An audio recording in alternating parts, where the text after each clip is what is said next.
op og ned i forhold til ændringen her. Hun kommer i hvert fald ind og ligger sig nede i firebakkæden, så hun ikke det er spilleren, der fik kun kort efter den takling mod Marcine Rasmussen første halvleg, hvor den kassetter. Fortuna Hjørring foretager sin første udskiftning. Ud kommer nummer 6, Veronica Sætrup.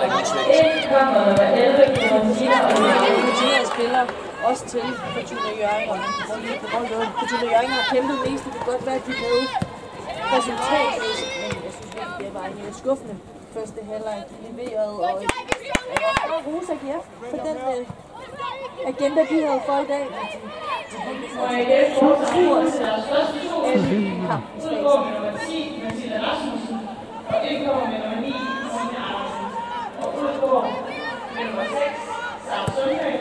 Og ind går med nummer 17, tættere på!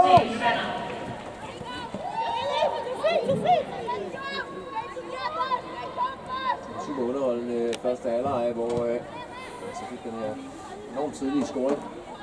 Og Lille Farkas, så kunne vi forvente, at vi får scoring inden for de næste 25 sekunder, for at få lige så hurtigt anden halvleg. Men vi kan i hvert fald godt sidde med en forhåbning om, at vi får mål efter pausen, fordi AGF, hvis de godt kunne tænke sig at komme op og overhale Fortuna Hjørring, så drømmer om medaljer, til trods for, at der er 4 point op til at løbe. Det skal selvfølgelig kampen Aarhus.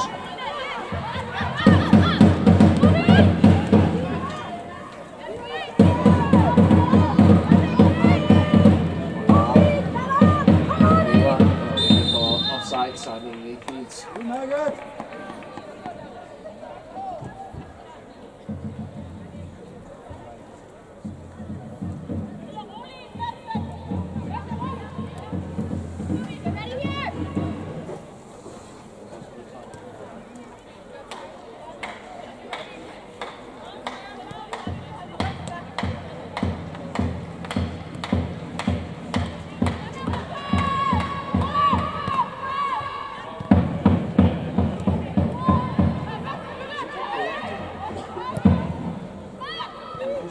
Blevet farlig boldtækning. Der mangler altså nogen i boksen, hvor det er Møller selv, der skal stå på indlægget. På Krejlund holder den trods alt i spil.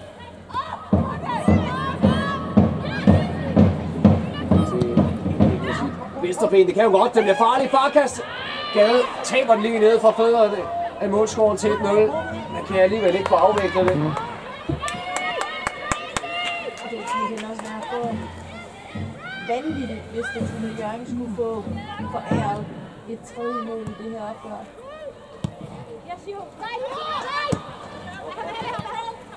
Og det var en af de områder, der har været fokus i pausen hos AGF.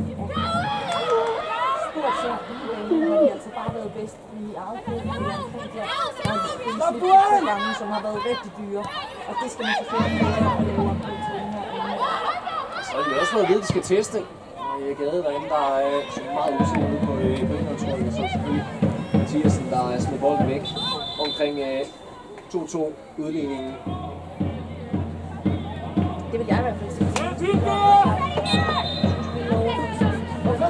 Så flyt den langt! Svaghedstegn.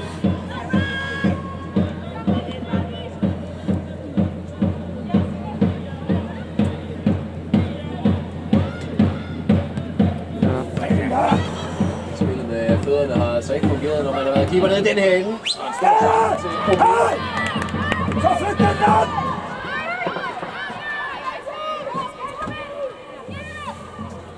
Klar besked fra Sønberg. Der er altså ikke nogen grund til, hvis man kommer så meget i tvivl, at så forsøge med en kort aflevering. Så skal den bare have luft under æggerne.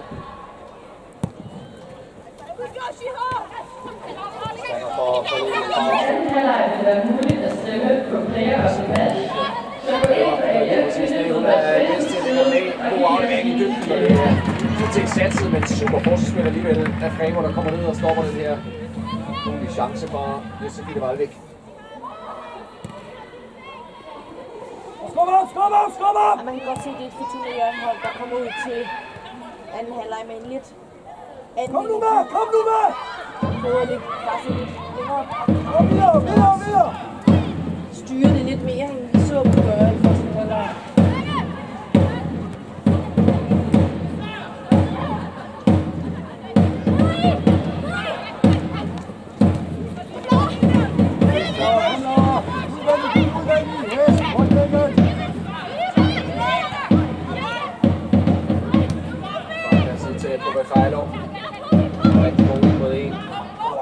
ind om til Omeva, der selvfølgelig trykker ind og kommer hjem i positionen. Hold nu, kom i gang med det! Ja, det er godt opspil for Fortuna Hjørring, der får sat nogle lidt bedre ting sammen, end vi så i første halvleg. Og de skal forsøge at finde Robert Heilo. Han har haft et rigtig godt øje for Omeva og har skabt mange problemer for AGF. Ja, også at det er hende, der kan komme ned og få bolden og skabe chancerne, så Omeva kan blive inde i feltet, fordi hun er altså så farlig, og det nytter jo ikke noget, de kun kan skyde og lave indlæggene. Så det opskriften hedder altså lidt mere Heilo og så ind til Omeva.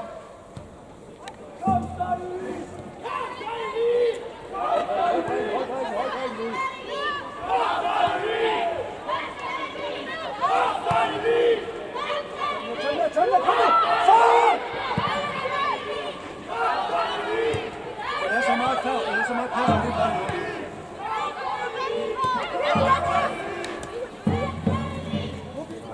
Hold den! På Nielsen får bolden tilbage fra Robert Heilo, så har hun Omeva ind foran, og her ligger også Farkas, og hun finder langt hjørne. Det er perfekt timet i Farkas. Det er en dobbelt målscorer på et super oplæg fra Ashley Riefner og Fortuna Hjørring, og de er kommet blæsende ud til den her halvleg. Ej, det er rigtig flot spil. Hele vejen op af Fortuna Hjørring, og god bold for Ashley Riefner. Perfekt rum. Men det bliver også nemt. Vi kan også høre Schindberg står nede på sidelinjen og råber, at de bare står og kigger. Det må ikke være ret i hvor, at de har glemt, og vi så i første halvleg. Nu så bliver det for langt, og der er et stort hul i hele aksen, der gør, at Fortuna Hjørring giver både første og anden bold, og så bare kan sætte deres angreb derfra. Men også hos de Fortuna, der virkelig har forvandlet sig selv lidt fra det, vi så i første halvleg. Ja, det er et helt andet udtryk, men det har selvfølgelig også været nok til, at det har hjælp for dem i perioder. Jeg tror ikke, det var en tvivl, at gå med vilje.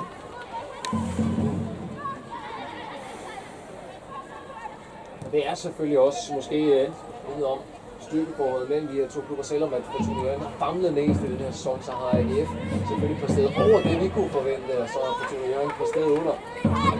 Så burde det selvfølgelig også slå AGF direkte kamp, så det ikke har været meget, der burde til sådan som det er endt i den her sæson i den sæson.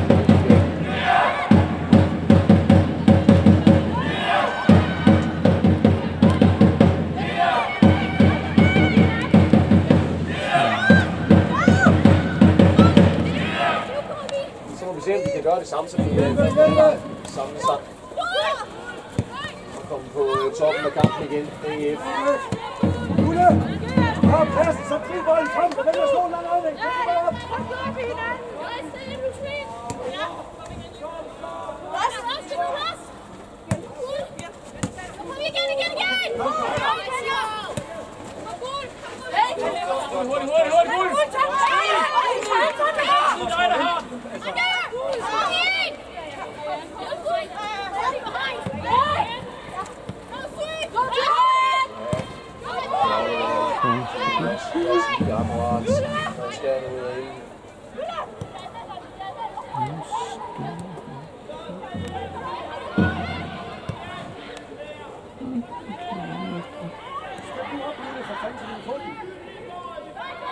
Vejvæk. Nu stiller bolden fra Mathiasen. Carstens glemmer en aflevering til Shiro Matsubara ind til Omeva. De bliver straffet benhårdt. AGF fanget med håret i postkassen. Og det er lynende skarpt Fortuna Hjørring nu med 2 dobbelte målscorer her i opgøret. Ja, igen er det altså et flot mål, men det er også deres egen medicin, de bruger her for Fortuna Hjørring. De er super aggressive hver gang de mister bolden og vinder den altså lynhurtigt. Vinder den et farligt sted, og så går det altså stærkt den anden vej. Det fik Webley i klart indledningsvis i kampen. Efter nu så var de skulle spille og det er rigtig flot mål. Spiller forsvaret den her aflevering. Matsubara med godt. Omeva, hun er derinde et sted. Og så er hun for anden gang i mesterskabsspil dobbelt målscorer. Hun er altså god til at være farlig. Hun har haft de her muligheder. Og det kan godt være, at hun ikke har scoret på dem alle sammen, men hun er tæt på og har nu også scoret 2 mål. Det er altså også et flot mål. Det er ikke nemt at komme foran sin forsvarsspiller på den måde, og samtidig dirigere den ind. Så hvad så AGF i den anden? En bold, så får ikke for meget plads! Ja! Så en afretning! Det er en rigtig ser spark. Signe Bottrup, den tidligere Fortuna Hjørring-spiller, reducerer til 3-4 bare minuttet efter, at Fortuna Hjørring havde bragt sig foran.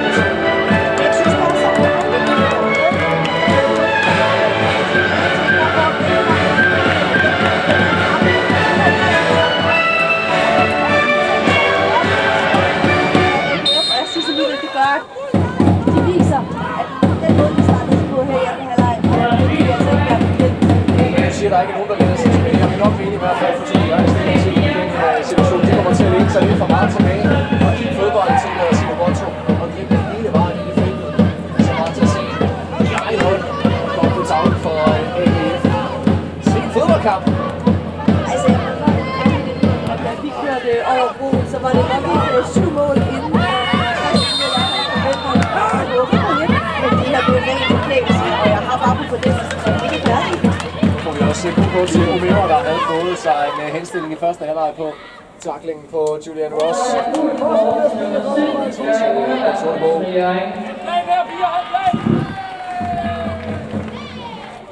Længere ud, Spanner! Og man tager lidt den der fornemmelse om den her første halvleg for AGF. Han har rigtig hårdt på kræfter og Brøndby er ved at løbe tør. Men det her mål, det kunne man også godt. Det kan give lidt ekstra energi, så de næste minutter, de bliver altså spændende at se, om de kan vende op og ned på opgaven igen.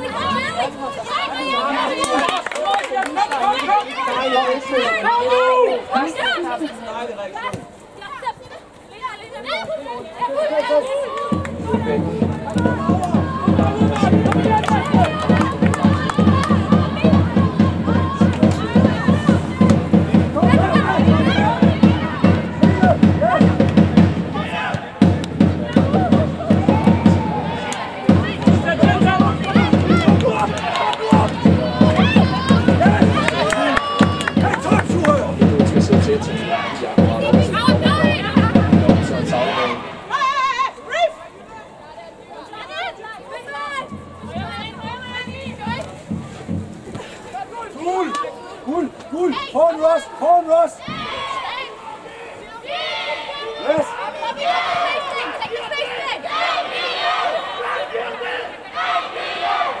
Cool!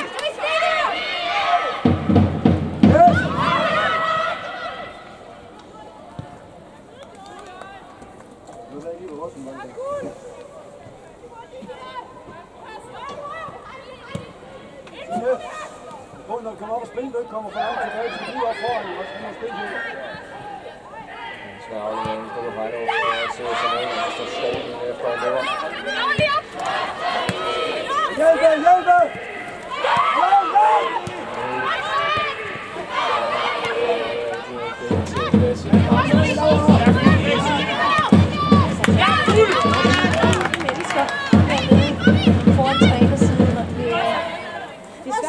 Vende rundt, tønder, yes!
Kom nu, Julia, nu er bare helt nærmere, når vi har bolden.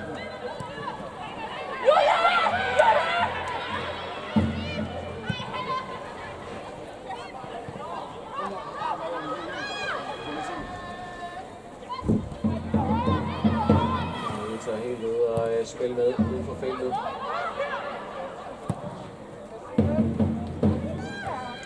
Dobbelt målscorer efter en anden, og det var Frik.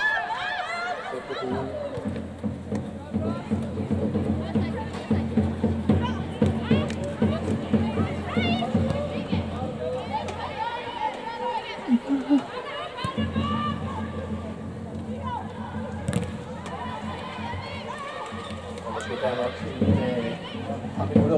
fodboldkamp, der lige får lov til at sætte sig. Jeg tror, at jeg har fået et højt puls, så jeg kan godt forstå, hvis de har forbi at finde tilbage til et udgangspunkt. Gå, tag med. Hvor er du ude? Ja.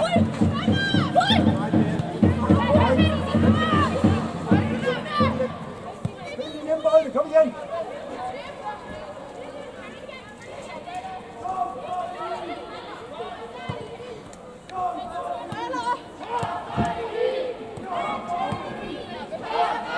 Kom, Tine, bare kom! Og kom med, skub op! Kom op!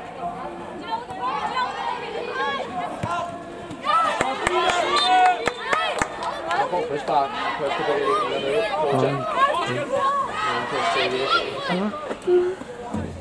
Jeg tror ikke, at vi kan se til samtale med Anne Sønberg. Han havde ikke noget pænt at sige til kampens dommer. Kom igen, godt presset!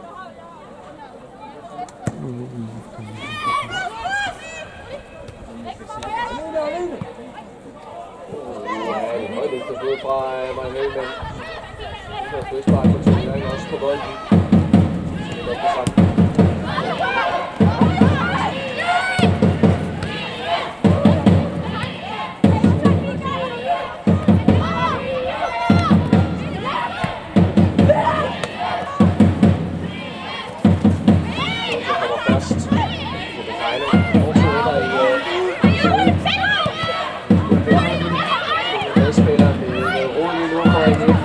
For turneringen for den skyld. Og det er svært ved at sætte spillet, hvis vi kigger på. Langt udefra. Kigger på spillerne, de ligger nærmest midterakse. Alle spillere, så er der lige meget få, der er bredere. Men uden for felterne, det ser man nærmest ikke nogen. Det bliver sådan lidt tubangfodbold.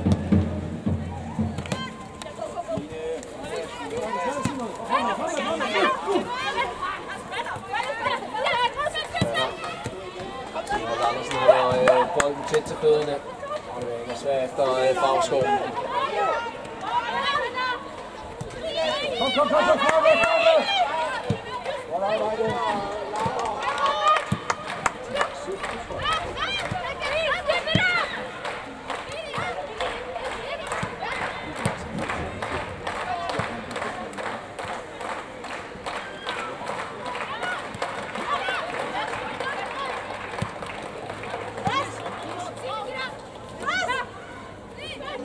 Mål!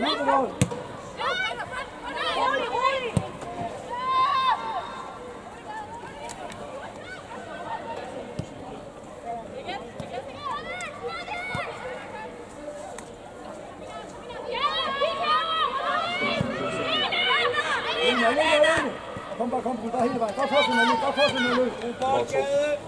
Så bedst foran sig. Kortid fra den ene vej. Nu vælger at bruge det til Matsubara. Kejle over efter på Bever. Closer! Julie!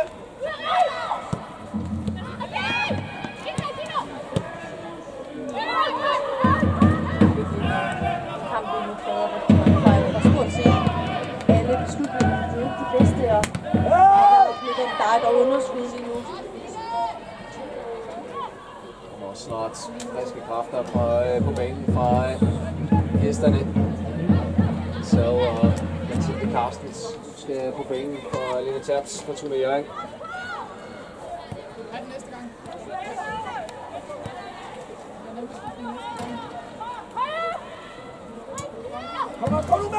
Kom nu med!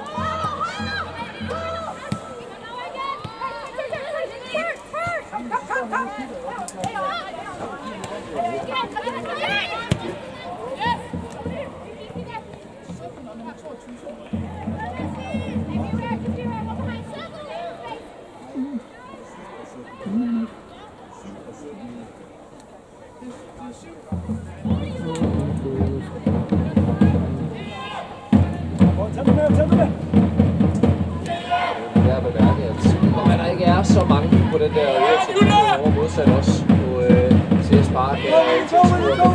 Der er de altså holdt Leisen højt hele vejen, og så vil jeg bemærke, at det først er, der stod Lisbon IF's udløbsspillere og blev med igen på banen. De stod for sig selv ude bag nogen, de har tilsluttet sig FF-klubben op og også blevet flag af. altså kommet samling på lægterne, og dem der holder med AGF. Det kan godt være, at der ikke er mange, men man kan høre, og det giver altså noget energi til de spillere, der løber og kæmper ned på banen. Så kæmpe skulderklap til dem, der møder op og giver spillere til den her oplevelse. Helt sikkert.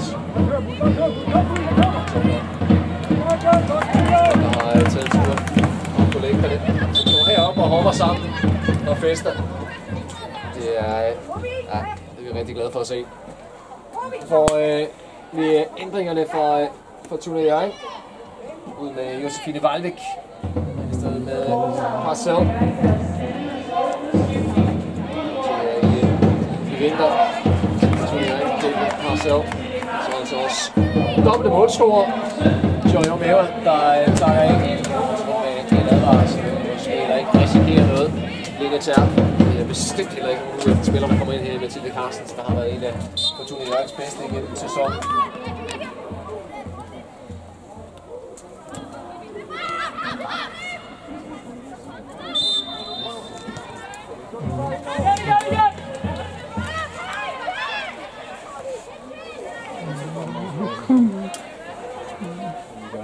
Reklame for det på Viaplay, så kan vi få sat gang i opgøret. Anden opgør fra DTB-ligaen i dag med Brøndby IF og Kolding IF fra mesterskabsspillet. Så er der skal så er der altså med DTB-ligaen på Brøndby IF og Løns. Grund til at skifte væk her fra kanalen. Vi får gøre med, men nu er det 6-6 stadigvæk.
taget et godt løb.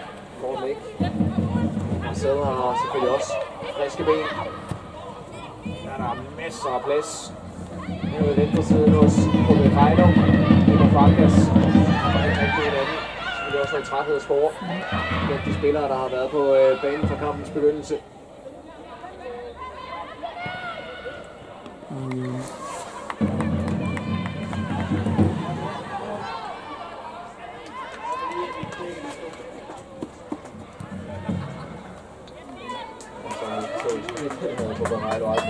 Så er det efter den aflevering fra Montino Larm.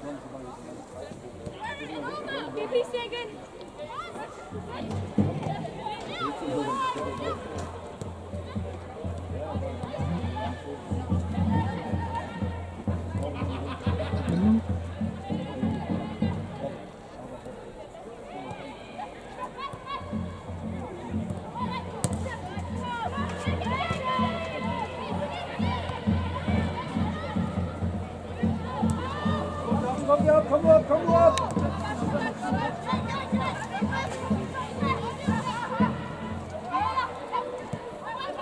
Kom op, kom nu op! Kom op, ud!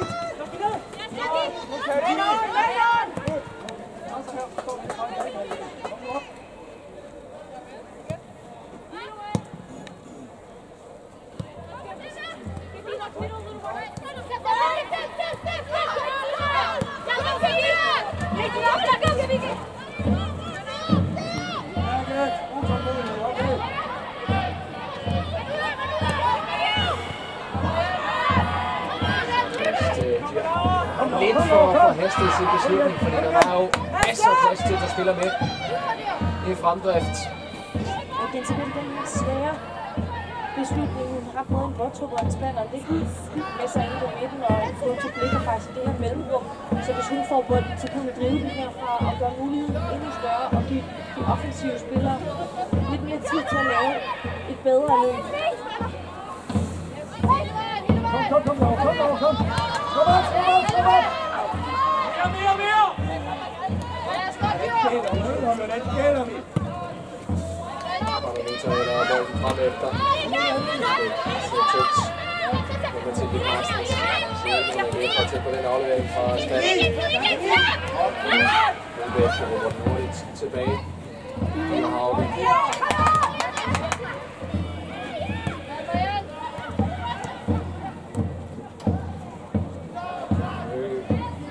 Bad kommer Tina Fremo også flyvende ind i feltet, men den aflevering er svær at gøre. Vi kan sende os mere forventningsbillede. AGF, det er ikke meget, de har fået Tina Fremo med, også efter at Tina Jørgen lavede den her promotionsændring. Det var selvfølgelig også et god formål, at vi har fået ned på Tina Fremo, og det har vi altså lykkedes fint med. Jeg synes, det har været lidt også det, vi har set fra AGF, at de har fjernet hende i spillet, at de har spillet mindre farlige og mindre dominerende på bolden. AGF, vi står! Vi skal tage at løbe!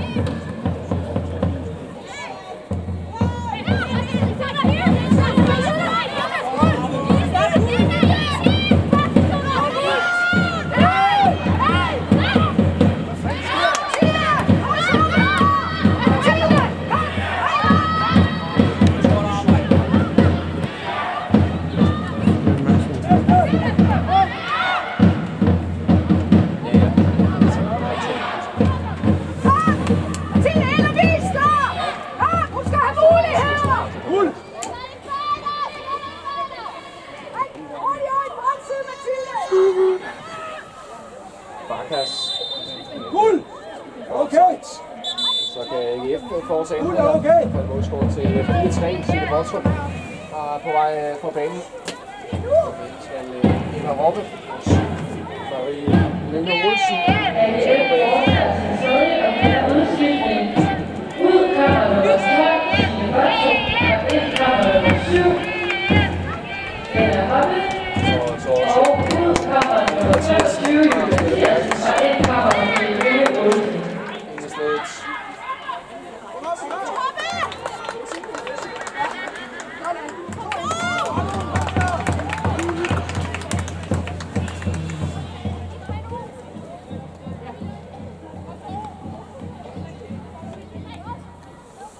Olsen er med fortidens. Den er OB. Og så kæmpede med AGF. En overlevelse. Og det var en som sidste sted de var. De svarer til fra 8 til 6 hold.